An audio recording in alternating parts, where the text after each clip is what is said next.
Rádio Bonton začalo vysílat od nového měsíce v novém formátu, který se zaměřuje na zejména českou a slovenskou muziku. Na tom stojí to na písničkách z 80., 70., 80., 90. let. A co říkáte na to přeformátování toho rádia?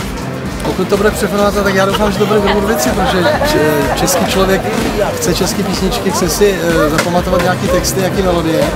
A pořád čím dál víc si uvědomuju, že pokud jsou ty písničky spíš instrumentální, znamená i anglicky zpívaný, takže ty lidi chtějí slyšet ten příběh nějaký v tom textu, nějakou tu věc prostě si zaspívat jako, a to je to podstatné. No. A kdo jim to splní, tak samozřejmě ten nemá. No.